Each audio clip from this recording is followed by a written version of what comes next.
Eu fiz esse vídeo aqui para trazer informações importantes sobre a lei de drogas. É um compilado de informações essenciais de alguns julgados que não tem a pretensão de forma nenhuma de substituir a aula com o seu professor, do seu cursinho, a sua doutrina ou a leitura da lei, tá bom? É só mesmo algumas dicas, às vezes, que você pode usar aí na véspera da sua prova. Então eu vou pedir para a gente começar abrindo o Vademecum para você fazer a leitura do artigo 28 comigo, que a gente vai trazer algumas informações sobre esse tipo.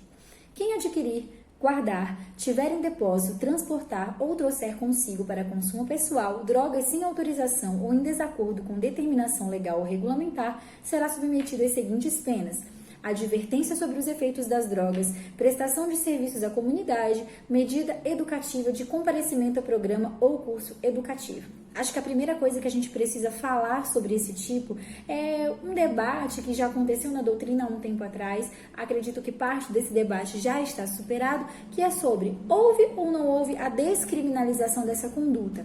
Essa questão já está pacífica, não houve a descriminalização do porte de drogas para uso próprio, ele continua sendo crime doloso. Inclusive, se o detento lá dentro do estabelecimento prisional, ele for flagrado no porte de droga para o seu consumo próprio, isso vai ser considerado falta grave, porque está lá na LEP que a prática de crime doloso é falta grave. Então, o porte de droga dentro do estabelecimento, ainda que seja para consumo próprio, é sim falta grave porque permanece sendo crime doloso.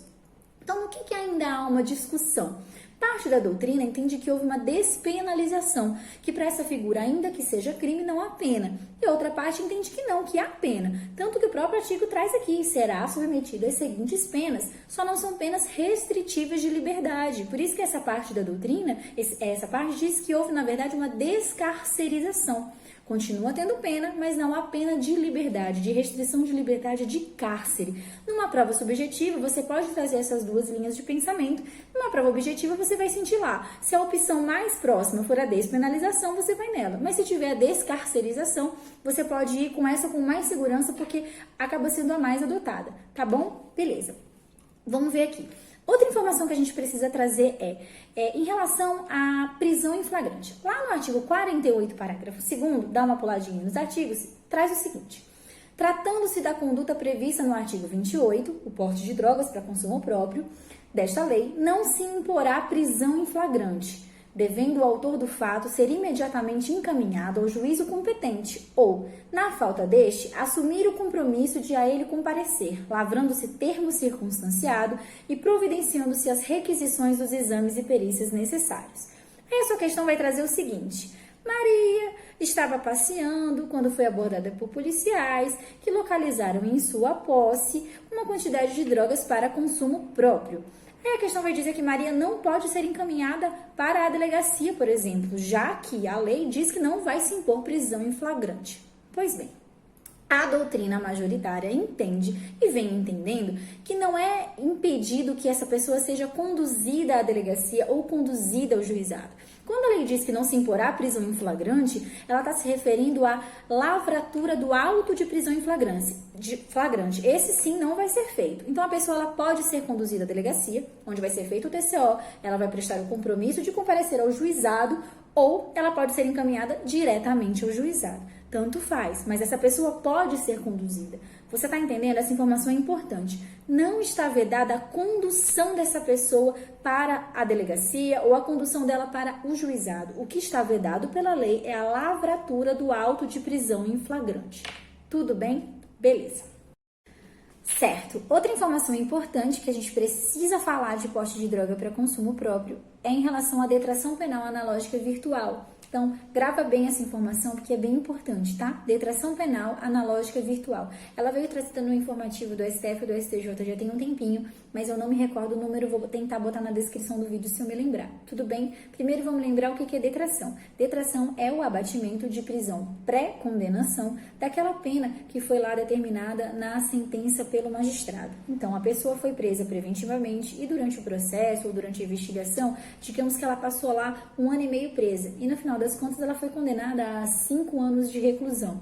Evidentemente que desses 5 anos vai ter que ser abatido esse 1 ano e meio que ela já passou presa, né? Porque senão seria um bis in idem. Então você vai abater essa prisão lá anterior da prisão da condenação. Isso é detração. Tudo bem. Então agora a gente vai imaginar a seguinte situação. José foi preso lá em flagrante com uma determinada quantidade de droga, foi indiciado, foi investigado, indiciado e foi denunciado pelo Ministério Público pela prática do crime do artigo 33, tráfico de drogas. Passou todo o processo, processamento, a fase da instrução e o juiz, na sentença, ele acha que não foi a situação de tráfico de drogas e ele faz a desclassificação do crime. Ele entende, de acordo com o acervo probatório coletado lá durante o processo, durante os elementos de informações coletados lá no inquérito policial, que na verdade aquela droga lá do José ou do João, nem lembro o nome que eu dei, ela era para consumo próprio, certo? Acontece que durante o processo, João, ele foi preso preventivamente, ele passou 1 ano preso preventivamente. E na hora da sentença, o juiz ele desclassifica o crime do artigo 33 para o crime do artigo 28. Só que o artigo 28 ele não traz nenhuma pena de prisão, ele não traz nenhuma pena restritiva de liberdade. Ele vai trazer penas de comparecimento lá de prestação de serviço à comunidade, de comparecimento a cursos. Então, você concorda comigo que a prisão ela é a pena mais gravosa? E que o juiz, por mais que ele aplique as coisas mais graves que tem lá no artigo 28, nenhuma delas vai ser mais grave do que 1 ano que ele passou preso, com certeza. Então, a jurisprudência entende que, nesse caso, não há sequer mais interesse do Estado em punir.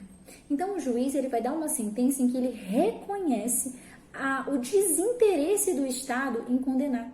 Ele reconhece o exaurimento do poder punitivo estatal. Veja bem, não é uma sentença de extinção da punibilidade, é uma sentença de reconhecimento de ausência de interesse do Estado em condenar, porque aquele período lá que ele passou preso preventivamente já foi mais grave do que qualquer sanção que o Estado poderia oferecer agora para o crime de porte de droga para uso pessoal. Então, ele vai aplicar essa detração, essa substituição dessa pena preventiva que ele passou lá por qualquer pena que poderia ser aplicada. Só que você concorda que ela não é real, né? Porque a gente não está batendo 1 ano de 5 anos de reclusão. Você está simplesmente reconhecendo que não há mais interesse do Estado em condenar, porque o que ele já passou preventivamente é mais grave do que qualquer sanção.